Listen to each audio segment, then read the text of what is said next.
아니, 이게 무슨 소리야? 세상에 아기가 아니냐?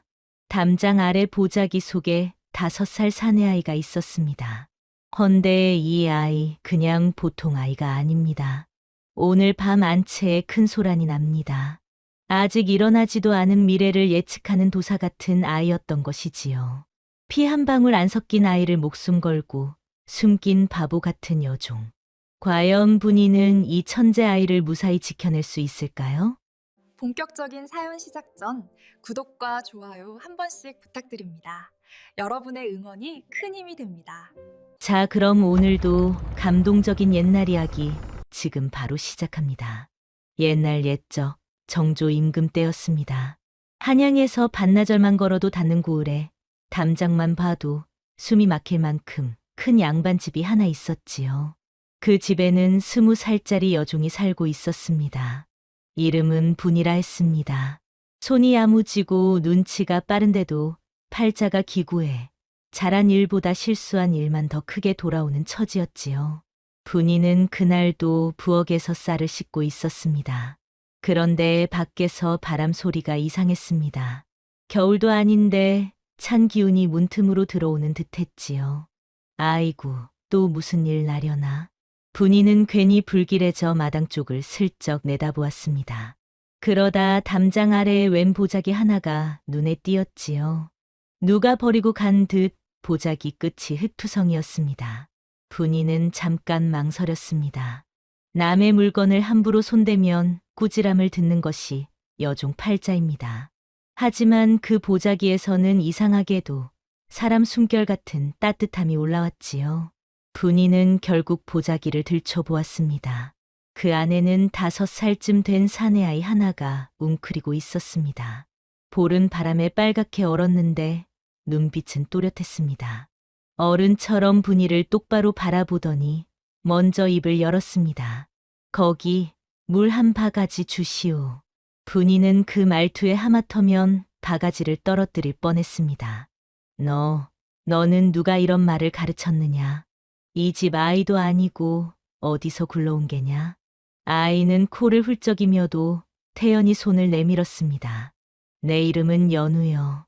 배가 고프니 죽 한 그릇을 먼저 주시오. 5살 아이가 죽 한 그릇을 먼저 주시오라 하니 분이는 어이가 없어 웃음이 나올 뻔하다가도 곧 얼굴이 굳었습니다. 이 아이를 들키는 순간 분이는 큰일이 날 것이 분명했지요. 연우야, 내가 여기 있는 걸 들키면 나부터 쫓겨난다. 소리 내지 말 거라. 그러자 연우는 눈을 가늘게 뜨고 분이를 위아래로 훑어보더니 마치 늙은 훈장처럼 고개를 끄덕였습니다. 그대는 성정이 약하나 마음은 선하구려. 다만 이 집에서는 그 선함이 화가 되겠소. 분이는 그 말이 기가 막혀 얼떨결에 아이의 입을 막아버렸습니다. 쉿, 그런 말투로 말했다가는 내가 아니라 내가 맞아 죽는다. 분이는 서둘러 연우를 부엌 뒤 장작더미 옆 작은 창고로 숨겼습니다. 그리고 남은 밥풀로 묽은 죽을 끓여 몰래 들여주었지요. 연우는 죽을 한 숟갈 떠먹더니 갑자기 분이를 쳐다보고 말했습니다. 이 집 안채에 오늘 밤에 큰 소란이 납니다. 분이는 속이 철렁 내려앉았습니다. 무슨 소란이냐? 내가 뭘 안다고 그런 말을 하느냐? 연우는 대답 대신 분이의 소매 끝을 잡아당겼습니다. 종이와 먹 아니면 수치라도 가져오시오. 분이는 바깥에 들킬까 두려워 먹은 못 가져오고 아궁이에서 꺼낸 숯 조각 하나를 쥐어 주었습니다. 연우는 창고 바닥에 쪼그려 앉더니 숯으로 글자를 쓰기 시작했습니다. 그 손놀림이 어찌나 또렷한지 5살 아이 손이 아니라 서당 훈장 손 같았습니다. 분이는 숨도 못 쉬고 바라보았지요. 연우가 쓴 것은 내 글자였습니다. 재물은 안채로. 분이는 그 자리에서 무릎이 풀릴 뻔했습니다.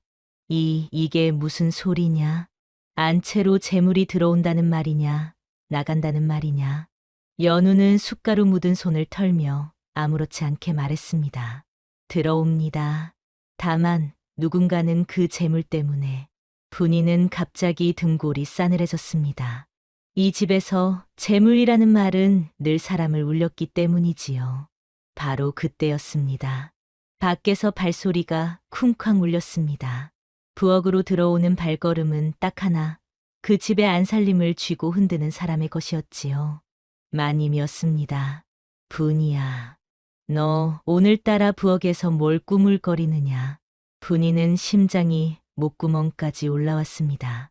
창고 쪽에서 연우가 숨을 죽이고 있다는 것을 마님이 알면 분이는 끝장입니다. 분이는 억지로 웃음을 붙였습니다. 마님, 장작이 젖어 불이 잘 안 붙었습니다. 그래서 잠깐 손질하고 있었습니다. 마님은 의심스러운 눈으로 부엌을 훑어보더니 냄새를 맡았습니다.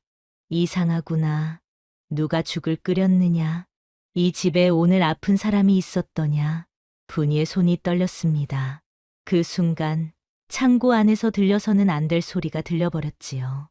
죽이 참 물꾸려. 마님이 고개를 번쩍 돌렸습니다.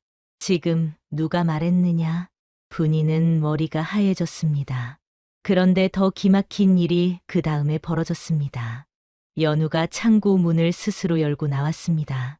그리고 5살 아이가 마님 앞에서 두 손을 모아 깍듯하게 예를 갖추더니 또렷한 목소리로 말했습니다. 마님, 놀라게 하여 죄송하옵니다. 다만 오늘 밤 안채에 재물이 들어올 터이니 미리 마음을 단단히 하시옵소서. 마님은 입이 떡 벌어졌습니다. 분이는 그 자리에서 기절하고 싶었지요. 마님은 잠시 말이 없다가 아주 낮게 물었습니다. 내가 대체 누구냐? 연우는 눈 하나 깜빡하지 않고 대답했습니다. 저는 글을 읽고 사람 마음을 읽는 아이옵니다. 그리고 이 집에서 가장 먼저 올 사람은 분이 누이일 것이옵니다. 그 말에 분이는 피가 식었습니다. 마님은 분이를 한 번, 연우를 한 번 보더니 갑자기 입가에 웃음 같은 것을 걸었습니다. 그 웃음이 더 무서웠지요. 좋다. 그러면 너를 안채로 데려가 보자꾸나. 분이는 정신이 아득해졌습니다.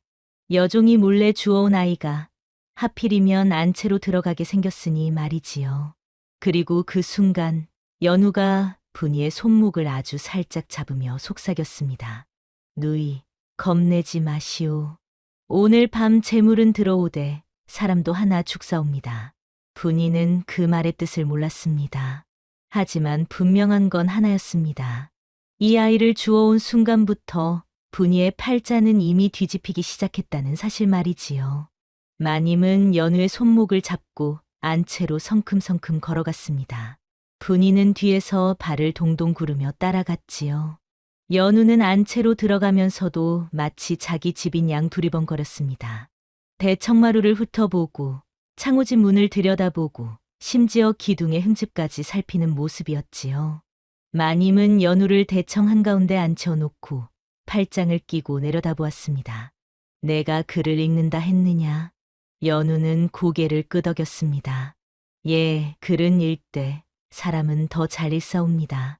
마님의 눈썹이 꿈틀거렸습니다.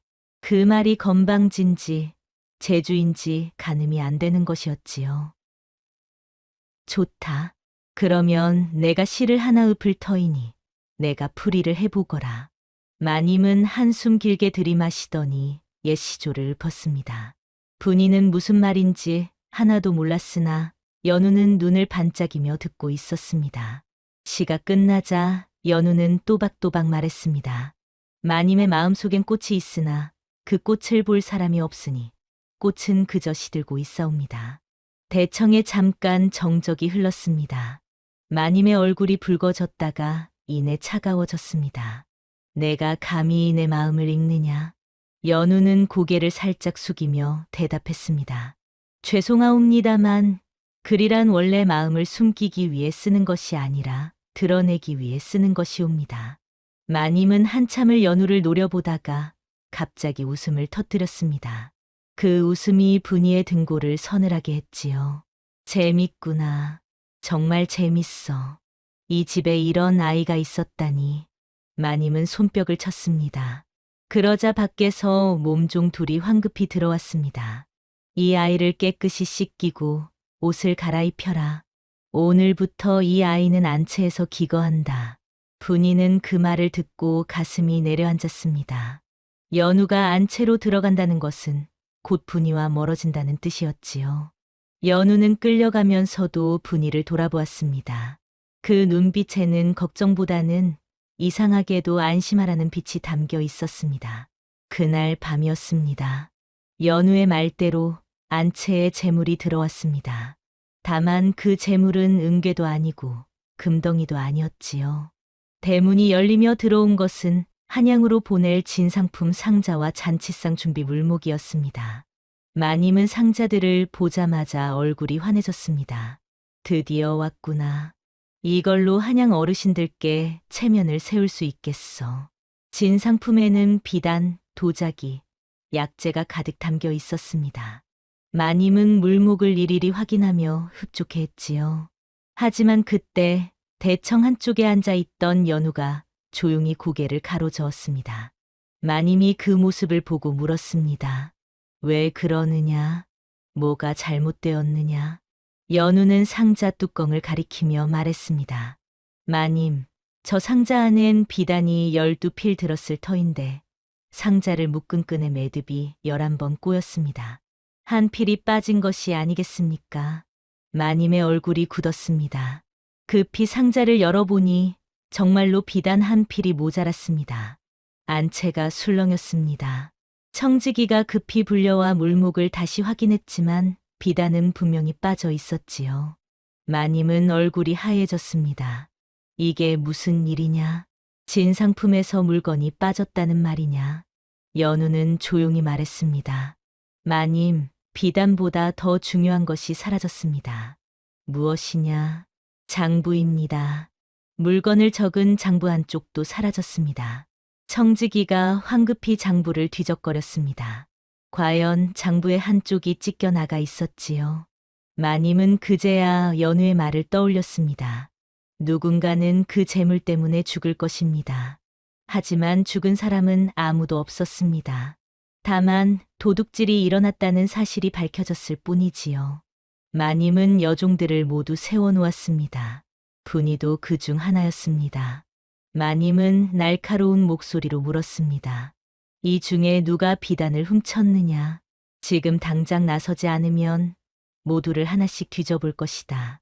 여종들은 고개를 떨구고 벌벌 떨었습니다. 분이도 얼굴이 새하얘졌지요. 분이는 훔친 적이 없었지만 이런 일이 터지면 늘 분이부터 의심받는 것이 이 집의 법도였습니다. 마님의 눈이 분이에게 꽂혔습니다. 분이, 내가 오늘 밤 늦게까지 부엌에 있었지. 분이는 입술이 파르르 떨렸습니다. 마님, 소인은 부엌에서 설거지만 하고 있었습니다. 설거지만 하고 있었다면 왜 창고 쪽을 드나들었느냐? 누가 봤다고 하더라. 분이는 할 말을 잃었습니다. 창고에 연우를 숨긴 것이 들통날까봐 가슴이 쿵쾅거렸지요. 바로 그때 대청 끝에서 연우가 일어섰습니다. 마님, 도둑은 분이 누이가 아니옵니다. 마님이 연우를 쳐다보았습니다. 그럼 내가 도둑이 누군지 아느냐? 연우는 고개를 저었습니다. 아직은 모릅니다. 하나 분명한 것은 도둑은 손이 아니라 혀로 먼저 든다는 것이옵니다. 마님이 눈썹을 찌푸렸습니다. 무슨 말이냐? 연우는 차분히 설명했습니다. 누군가 분이 누이가 비단을 훔쳤다는 소문을 먼저 퍼뜨렸습니다. 그 소문이 돌자 사람들의 마음이 먼저 흔들렸지요.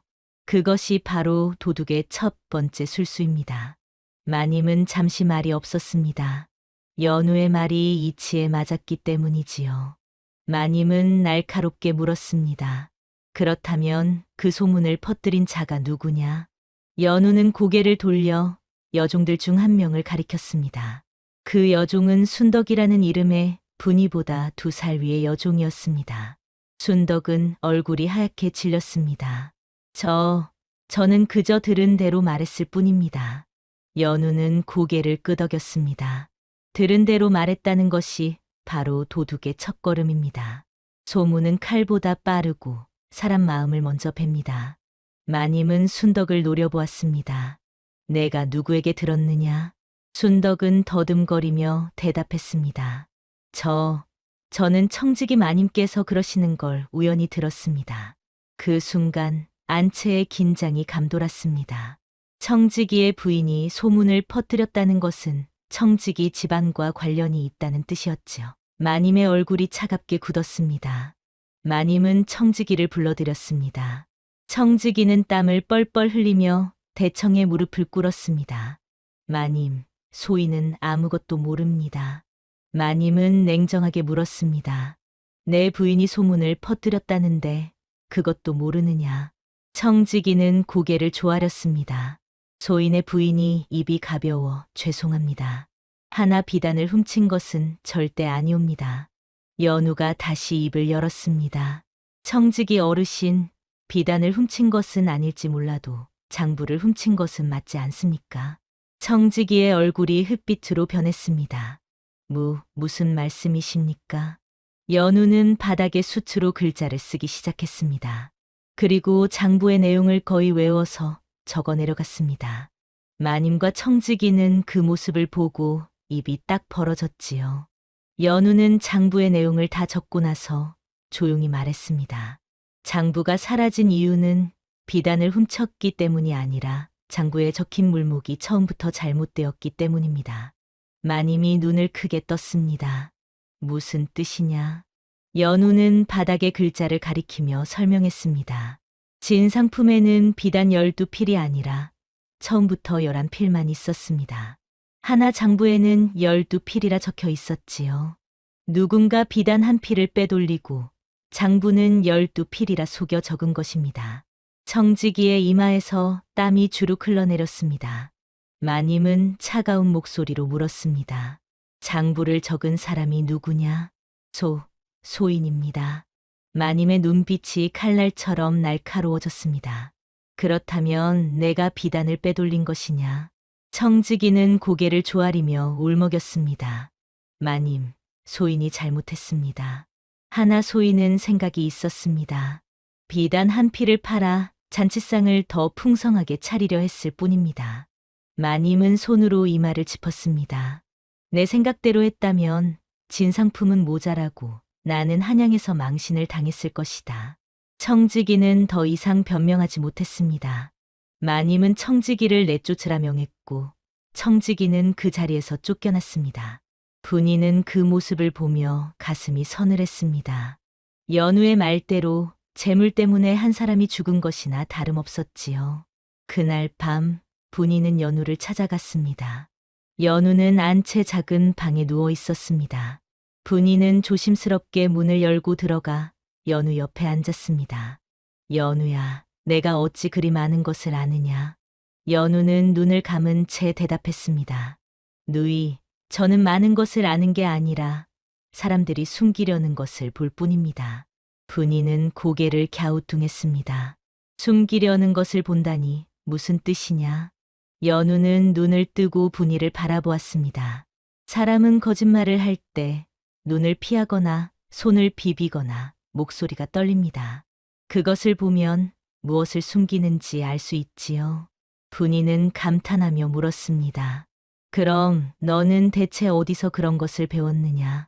연우는 잠시 말이 없었습니다. 그러다 조용히 대답했습니다. 저도 잘 모릅니다. 다만 제가 기억하는 것은 어떤 어른이 저에게 말씀하셨던 것뿐입니다. 사람은 말보다 몸짓이 먼저 진실을 말한다고요. 분이는 연우의 손을 잡았습니다. 연우야, 너는 참 기특한 아이로구나. 하나 조심해야 한다. 이 집에서는 너무 똑똑하면 화를 입는다. 연우는 고개를 끄덕였습니다. 알고 있습니다, 누이. 하나 이 집에서 가장 먼저 올 사람이 누이라고 했던 것은 누이가 약하기 때문이 아니라 누이가 가장 선하기 때문입니다. 분이는 그 말에 코끝이 찡해졌습니다. 그동안 분이는 선하다는 말을 들을 때마다 그것이 약하다는 뜻으로만 들렸습니다. 하나 연우의 입에서 나온 그 말은 처음으로 따뜻하게 느껴졌지요. 다음 날부터 연우는 안채에서 본격적으로 생활하게 되었습니다. 마님은 연우를 손님들에게 자랑하기 위해 온갖 것을 가르치려 했습니다. 서당 훈장을 불러 그를 가르치고 예법을 익히게 했지요. 하나 연우는 이미 그를 알았고 예법도 어른처럼 익숙했습니다. 군장은 연우를 보고 혀를 내둘렀습니다. 이 아이는 대체 어디서 배운 것이냐? 5살 아이가 아니라 마치 10살은 넘은 아이 같구나. 마님은 의기양양했습니다. 그러니 내가 이 아이를 안채에 둔 것이 아니겠느냐. 이 아이로 우리 집안 체면을 세울 것이다. 하나 연우는 마님의 뜻과는 달리 종들에게도 예를 갖추고 그대라 부르며 하시옵소서라 말했습니다. 종들은 처음엔 어리둥절했으나 점점 연우를 신기해하며 좋아하게 되었지요. 특히 분이는 연우가 자신을 누이라 부르는 것이 너무나 고마웠습니다. 분이는 밤마다 연우를 찾아가 몰래 밥을 챙겨주고 이불을 덮어주었습니다. 연우는 그런 분이를 보며 말했습니다. 누이, 언젠가는 누이가 더 이상 억울하게 울지 않을 날이 올 것입니다. 분이는 그 말을 믿고 싶었으나 마음 한구석에서는 여전히 불안했습니다. 어느 날 마님은 잔치를 준비했습니다. 한양에서 손님들이 내려온다는 소식이었지요. 마님은 안채를 깨끗이 청소하고 음식을 장만하고 연우를 단정하게 꾸몄습니다. 연우는 새 옷을 입고 머리를 단정히 빗고 대청에 앉아 손님들을 기다렸습니다. 손님들이 도착하자 마님은 연우를 소개했습니다. 이 아이는 우리 집에 복을 가져온 아이입니다. 글도 알고 예법도 알고 사람 마음도 읽을 줄 압니다. 손님들은 호기심 어린 눈으로 연우를 바라보았습니다. 한 손님이 물었습니다. 정말 그러하냐? 그렇다면 시 한 수를 읊어보거라. 연우는 고개를 끄덕이고 천천히 시를 읊었습니다. 시는 봄날의 꽃을 노래하는 내용이었으나 마지막 구절이 묘했습니다. 비단은 창고에 사람 마음은 부엌에 있나이다. 손님들은 잠시 어리둥절했다가 곧 박장대소했습니다. 허허, 이 아이 참 재미있구나. 비단은 창고에 있고 사람 마음은 부엌에 있다니 참으로 기발한 말이로다. 마님은 얼굴이 붉어졌습니다. 웃어야 할지 혼내야 할지 알 수 없었지요. 손님들은 계속 웃으며 연우를 칭찬했습니다. 이런 아이를 두다니 참으로 복이 많은 집이구려. 마님은 겉으로는 웃었으나 속으로는 씁쓸했습니다. 연우의 말이 맞기는 했으나 그 말이 체면을 세우는 말인지 아니면 비꼬는 말인지 알 수 없었기 때문이지요. 잔치가 끝나고 손님들이 돌아간 뒤였습니다. 마님은 연우를 불러 물었습니다. 연우야, 내가 왜 그런 말을 했느냐? 비단은 창고에 있고 사람 마음은 부엌에 있다니 그게 무슨 뜻이냐? 연우는 담담히 대답했습니다. 마님, 비단은 창고에 쌓아두어도 썩지 않으나 사람 마음은 부엌처럼 늘 돌봐야 합니다. 마님께서는 비단을 아끼시되 사람 마음도 아껴 주시옵소서. 마님은 할 말을 잃었습니다. 연우의 말이 옳았기 때문이지요. 마님은 한숨을 쉬며 연우를 물러가게 했습니다. 분이는 그 모습을 보며 연우가 언젠가 큰 화를 당할까봐 가슴이 졸였습니다. 그날 밤 분이는 연우에게 조용히 말했습니다. 연우야, 내 말이 옳기는 하나 너무 바른 말만 하면 화를 입는다. 이 집에서는 말을 아껴야 한다. 연우는 고개를 끄덕였습니다. 알고 있습니다, 누이. 하나 옳은 말을 하지 않으면 거짓이 진실이 됩니다. 그것이 더 무섭지 않습니까? 분이는 연우의 말에 고개를 끄덕일 수밖에 없었습니다. 연우는 어린아이였으나 그 말 하나하나가 얼음보다 무거웠지요. 며칠이 지났습니다. 안채에서는 또 한 번 소동이 벌어졌습니다. 이번에는 진상품 목록을 다시 정리하던 중 장부 한쪽이 또 사라진 것이었지요. 마님은 화가 머리끝까지 났습니다. 이번에는 누가 훔쳤느냐? 청지기를 내쫓았는데도 또 이런 일이 일어나다니. 여종들은 모두 고개를 떨구고 아무도 나서지 못했습니다. 마님은 다시 한번 여종들을 세워놓고 뒤지려 했습니다. 분이는 또다시 희생양이 될까봐 두려웠습니다. 바로 그때 연우가 나섰습니다. 마님, 범인은 손이 아니라 눈이 빠른 자입니다. 마님이 눈을 크게 떴습니다. 무슨 뜻이냐? 연우는 바닥에 수트로 그림을 그리기 시작했습니다. 쌀자루를 묶는 법과 장부를 묶는 법을 그렸습니다. 그리고 설명했습니다. 쌀자루를 묶는 법과 장부를 묶는 법은 다릅니다.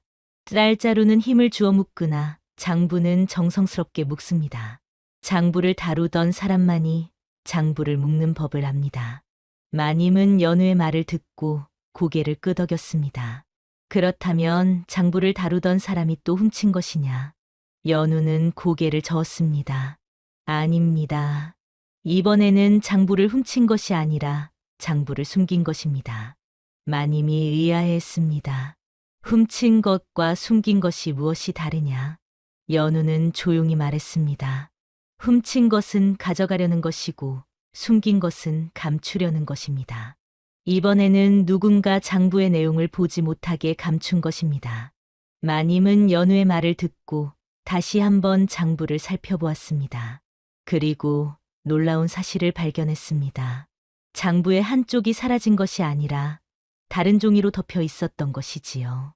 누군가 장부의 내용을 보지 못하게 다른 종이를 위에 붙여 놓은 것이었습니다. 마님은 그 종이를 떼어내고 원래 장부를 확인했습니다. 장부에는 비단의 수량이 정확히 적혀 있었습니다. 하나 그 옆에는 다른 글씨로 한 필 빠짐이라고 작게 적혀 있었지요. 마님은 그제야 깨달았습니다. 누군가 청지기가 비단을 빼돌린 사실을 알았고 그것을 숨기기 위해 장부를 감춘 것이었습니다. 마님은 조용히 물었습니다. 그렇다면 누가 이것을 숨겼느냐? 연우는 여종들을 하나씩 바라보다가 한 여종을 가리켰습니다. 바로 청지기의 부인과 가까운 여종이었습니다. 그 여종은 얼굴이 하얗게 질리며 무릎을 꿇었습니다. 마님, 죄송합니다. 소인은 청지기 마님을 도우려 했을 뿐입니다. 마님은 차갑게 말했습니다. 도우려 했다고 해서 거짓을 숨기는 것이 옳으냐? 당장 나가거라. 그 여종도 그 자리에서 쫓겨났습니다. 분이는 그 모습을 보며 가슴이 서늘했습니다. 연우의 말대로 재물은 사람을 죽이는 것이 아니라 사람 마음을 죽이는 것이었지요. 그날 밤 분이는 연우에게 물었습니다. 연우야, 너는 어찌 그리 모든 것을 아느냐? 내가 정말 5살이 맞느냐? 연우는 고개를 끄덕였습니다. 누이, 저도 잘 모릅니다. 다만 제가 기억하는 것은 어떤 어른이 저에게 말씀하셨던 것뿐입니다. 사람은 말보다 행동이 먼저 진실을 말한다고요. 분이는 연우의 손을 잡으며 물었습니다. 그 어른은 누구냐? 내 부모냐? 연우는 고개를 저었습니다. 아닙니다. 저는 부모를 기억하지 못합니다. 다만 저를 데리고 다니던 어른이 있었습니다. 그분은 관복을 입고 계셨고 늘 저에게 글을 가르쳐 주셨습니다. 분이는 가슴이 뜨끔했습니다. 연우가 버려진 아이가 아니라 누군가 잃어버린 아이일지도 모른다는 생각이 들었지요. 그 어른은 지금 어디 계시느냐? 연우는 고개를 저었습니다. 모릅니다. 어느 날 갑자기 헤어졌습니다. 그리고 저는 담장 아래에 혼자 남겨졌지요. 분이는 연우를 꼭 안아주었습니다. 걱정하지 마라. 내가 너를 지켜줄 것이다. 연우는 분이의 품에 안겨 처음으로 아이다운 모습을 보였습니다. 고맙습니다, 누이. 며칠 후 안채에 또 한 명의 손님이 찾아왔습니다. 관아의 설이 이겸이었습니다. 이겸은 젊은 나이에 관아에서 일하는 유능한 설이었지요. 이겸은 집안일을 확인하러 왔다가 연우를 보고 놀랐습니다. 이 아이는 누구냐? 어찌 이리 또렷한 눈을 가졌느냐? 마님은 이겸에게 연우를 소개했습니다. 이 아이는 우리 집에 복을 가져온 아이입니다. 글도 알고 사람 마음도 읽을 줄 압니다. 이겸은 연우를 보며 고개를 끄덕였습니다. 그렇군요. 그렇다면 이 아이에게 글을 가르칠 종이와 먹이 필요하겠습니다. 이겸은 품에서 종이와 먹을 꺼내 분이에게 건넸습니다. 숯은 손을 더럽힙니다. 이것을 쓰십시오. 분이는 얼굴이 붉어졌습니다. 이겸의 배려가 고마웠기 때문이지요. 연우는 이겸을 보고 조용히 말했습니다. 눈이 고든 사내로군요. 이겸은 연우의 말에 웃음을 터뜨렸습니다. 이 아이 참 재미있구나. 이겸은 그날 이후로도 가끔 집에 들렀고 분이와 연우에게 종이와 먹을 건네주곤 했습니다. 분이는 이겸의 배려에 점점 마음이 열렸고 이겸도 분이를 보며 미소 짓곤 했지요. 어느 날 밤 분이는 연우와 함께 장독대 밑에 앉아 있었습니다. 연우는 종이에 글자를 쓰고 분이는 그것을 따라 배웠습니다. 연우는 분이에게 글자뿐 아니라 셈법도 가르쳤습니다. 누이, 글을 알면 속지 않습니다. 셈을 알면 빼앗기지 않습니다. 분이는 고개를 끄덕이며 열심히 배웠습니다. 그러던 어느 날 훈장이 우연히 그 모습을 보고 놀라서 소리쳤습니다. 이 집 서당은 어디 있느냐? 연우는 태연히 장독대를 가리켰습니다. 여기입니다. 훈장은 어이가 없어 웃음을 터뜨렸습니다. 허허, 장독대가 서당이라니 참으로 기발하구나. 훈장은 그날 이후로 연우를 더욱 신기하게 여겼습니다. 분이는 글을 배우며 점점 자신감을 얻어갔습니다. 더 이상 남의 말에 쉽게 속지 않게 되었지요. 그러던 어느 날 마님은 또다시 잔치를 준비했습니다. 이번에는 한양에 큰 손님들이 온다는 소식이었지요. 마님은 연우를 내세워 체면을 세우려 했습니다. 마님은 손님들 앞에서 작은 과거 놀이를 열었습니다. 종이에 문제를 적어 연우에게 답을 쓰게 한 것이지요. 연우는 문제를 받고 잠시 생각하더니 글을 쓰기 시작했습니다. 그리고 마지막에 이렇게 적었습니다. 재물은 안채로 들고 도둑은 혀로 듭니다. 손님들은 그 글을 보고 박장대소했습니다. 허허, 이 아이 참 재치가 있구나.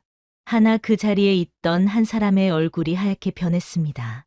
바로 청지기와 가까운 사람이었지요. 그 사람은 급히 자리를 떠났고 그날 밤 도망쳤습니다. 마님은 그제야 깨달았습니다. 그 사람이 비단을 빼돌린 진짜 주범이었던 것이지요. 청지기는 그저 시키는 대로 했을 뿐 진짜 범인은 따로 있었습니다. 마님은 관아에 알렸고 그 사람은 곧 잡혔습니다. 모든 진실이 밝혀진 것이지요. 그날 밤 마님은 연우를 불러 물었습니다. 연우야, 내가 어찌 그 사람이 범인인 줄 알았느냐?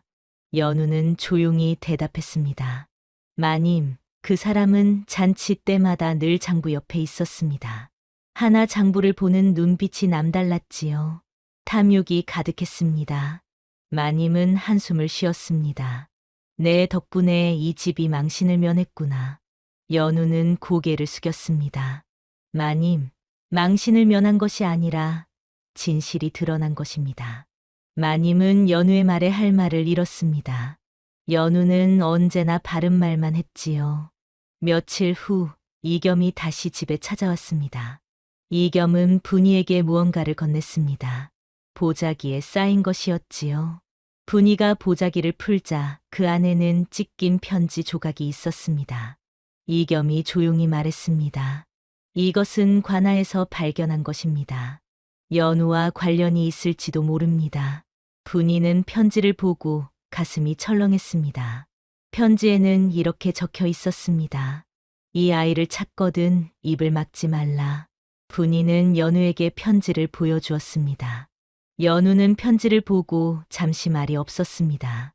그러다 조용히 말했습니다.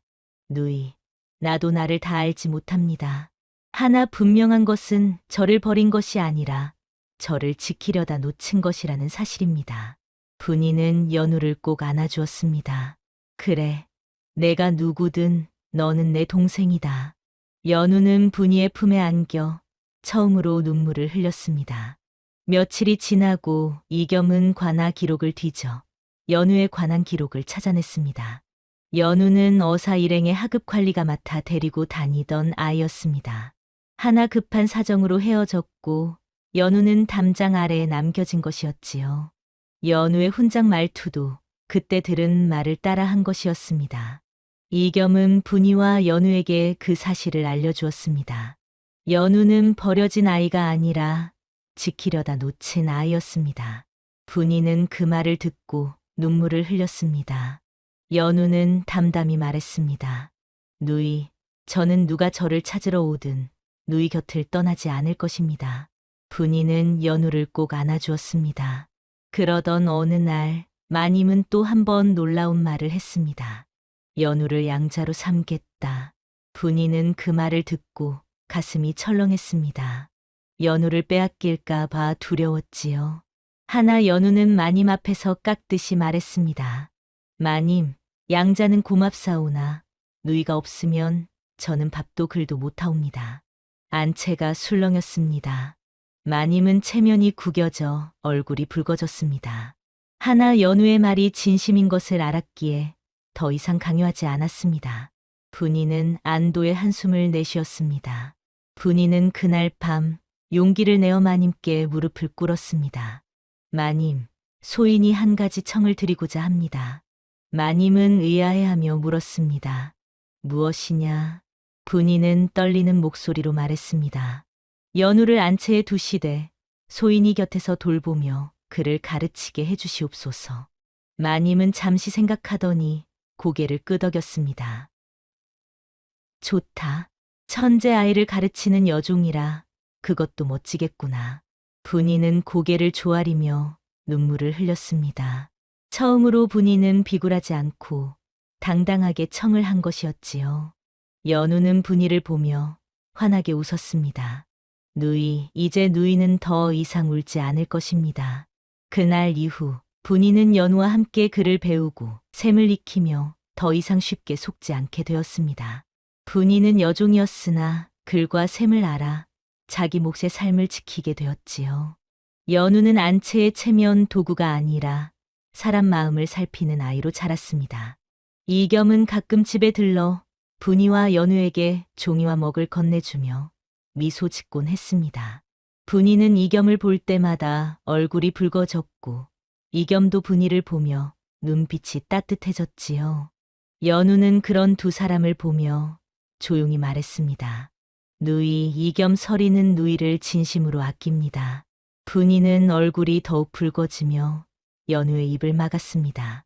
쉬, 그런 말 함부로 하지 마라. 연우는 웃으며 말했습니다. 누이, 진심은 숨겨도 드러나는 법입니다. 어느 날 마님은 또다시 잔치를 준비했습니다. 이번에는 연우를 내세우지 않고 그저 조용히 손님들을 대접했습니다. 연우는 대청 한쪽에 앉아 손님들을 바라보았습니다. 손님들은 연우를 보고 칭찬했습니다. 이 아이 참 의젓하구나. 어른보다 어른 같아. 연우는 고개를 숙이며 조용히 대답했습니다. 과찬이 옵니다. 잔치가 끝나고 손님들이 돌아간 뒤 마님은 연우를 불러 물었습니다. 연우야, 너는 이제 이 집의 일원이다. 내가 원하는 것이 무엇이냐? 연우는 잠시 생각하더니 조용히 대답했습니다. 마님, 저는 누이가 더 이상 억울하게 울지 않기를 바랍니다. 마님은 그 말에 한숨을 쉬었습니다. 그래, 알겠다. 분이는 더 이상 함부로 대하지 않겠다. 연우는 고개를 숙이며 고마움을 표했습니다. 그날 밤 분이는 연우와 함께 마당에 앉아 하늘을 바라보았습니다.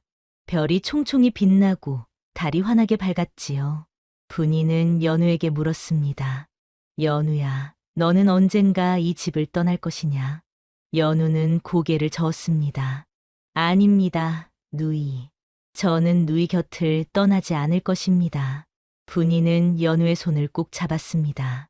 고맙다, 연우야. 연우는 분이를 보며 환하게 웃었습니다. 누이, 이제는 누이가 울지 않아도 됩니다. 그를 알고 셈을 알면 더 이상 속지 않습니다. 분이는 고개를 끄덕이며 눈물을 훔쳤습니다. 이번에는 슬픈 눈물이 아니라 기쁜 눈물이었지요. 며칠 후 이겸이 또다시 집에 찾아왔습니다. 이겸은 분이에게 무언가를 건넸습니다. 작은 보자기에 쌓인 것이었지요. 분이가 보자기를 풀자 그 안에는 깨끗한 종이와 먹, 그리고 작은 붓이 들어 있었습니다. 이겸이 조용히 말했습니다. 분희 씨, 글을 배우신다고 들었습니다. 이것을 쓰십시오. 분희는 얼굴이 붉어지며 고개를 숙였습니다. 고맙습니다, 서리나리. 이겸은 미소 지으며 말했습니다. 글을 알면 세상이 달리 보입니다. 분희 씨는 이미 그것을 깨달으셨을 것입니다. 분희는 고개를 끄덕이며 눈물을 글썽였습니다. 이겸은 분희의 손을 살짝 잡으며 조용히 말했습니다. 언젠가 분희 씨가 더 이상 여종이 아니라 당당한 사람으로 살 수 있기를 바랍니다. 분희는 그 말에 가슴이 뜨거워졌습니다. 이겸의 진심이 느껴졌기 때문이지요. 그날 밤 분희는 종이에 글자를 쓰기 시작했습니다. 처음에는 삐뚤빼뚤했으나 점점 또렷해졌습니다. 분희는 마지막에 이렇게 적었습니다. 재물은 안채로 드나 마음은 부엌에서 난다. 연우는 그 글자를 보고 환하게 웃었습니다. 이제 누이도 글을 아는 사람이 되었습니다. 분희는 연우를 꼭 안아주며 눈물을 흘렸습니다. 고맙다, 연우야. 내가 없었다면 나는 평생 글을 모르고 살았을 것이다. 연우는 분희의 품에 안겨 조용히 말했습니다. 누이, 글은 사람을 자유롭게 합니다. 이제 누이는 자유로울 것입니다. 며칠 후 마님은 연우와 분희를 불러 조용히 말했습니다. 너희 덕분에 이 집이 평안하다. 분희야, 너는 이제 더 이상 부엌 일만 하지 않아도 된다. 연우를 돌보며 그를 가르치거라. 분희는 고개를 숙이며 고마움을 표했습니다. 마님, 고맙습니다. 마님은 미소 지으며 말했습니다. 너희 둘은 참으로 기특하구나. 연우는 고개를 숙이며 조용히 대답했습니다. 마님, 저희는 그저 바른 길을 걸을 뿐입니다. 그날 이후 분희는 연우와 함께 안채에서 생활하게 되었습니다. 분희는 더 이상 부엌 일만 하지 않고 연우를 돌보며 글을 배웠습니다.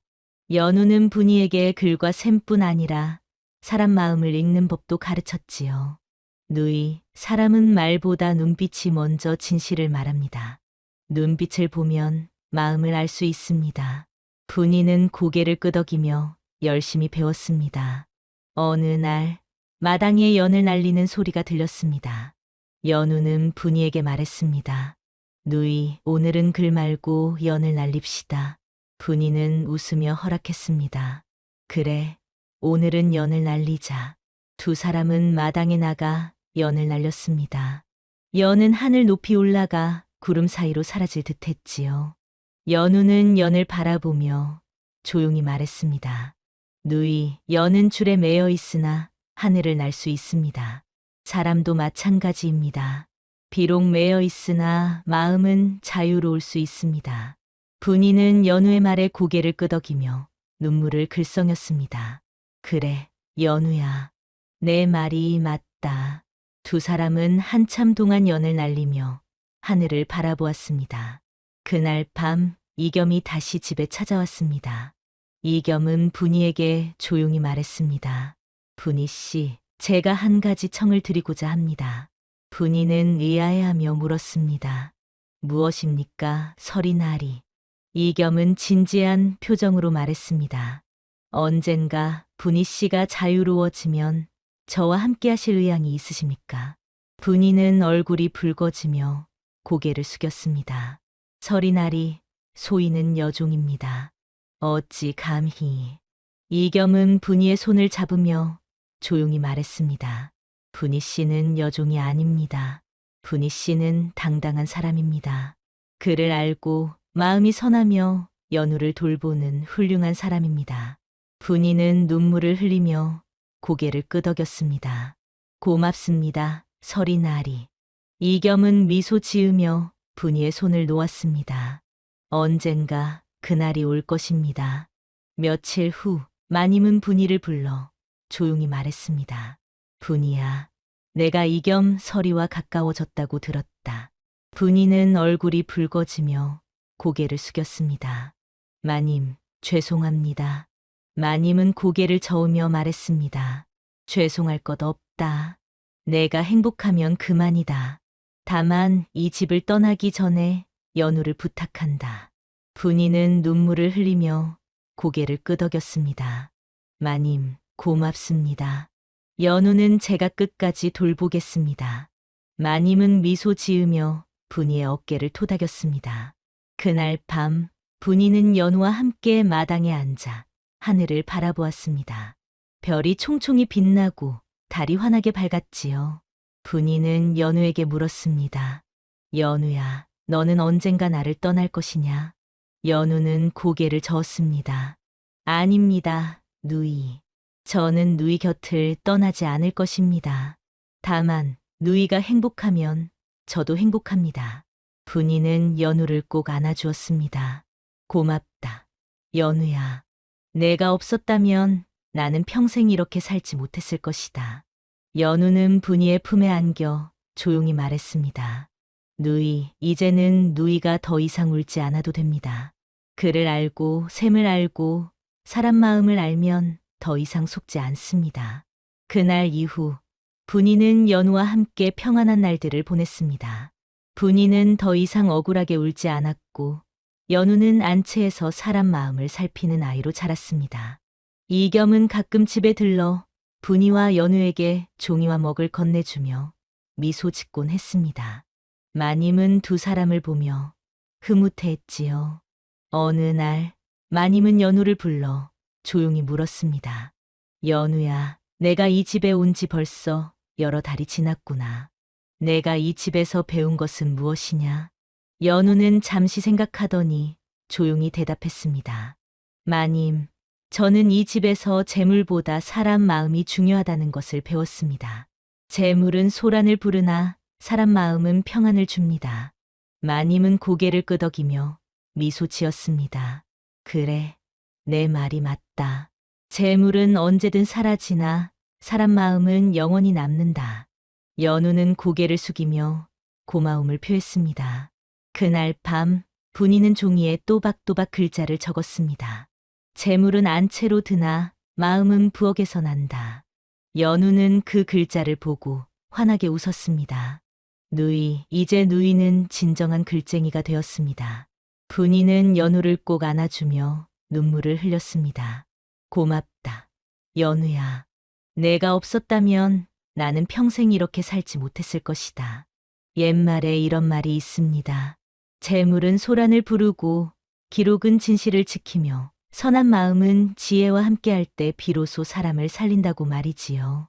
분이는 여종이었으나 글과 셈을 알아 자기 몫의 삶을 지키게 되었습니다. 연우는 안채의 체면 도구가 아니라 사람 마음을 살피는 아이로 자랐지요. 두 사람은 서로를 의지하며 평안한 날들을 보냈습니다. 이겸은 가끔 집에 들러 분이와 연우에게 종이와 먹을 건네주며 미소 짓곤 했습니다. 마님은 두 사람을 보며 흐뭇해했지요.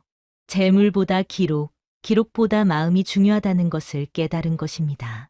다음 영상을 빠르게 만나보시려면 좋아요와 구독을 눌러주세요. 그럼 더 재미있는 영상으로 찾아뵙겠습니다. 모두 행복한 하루 보내세요.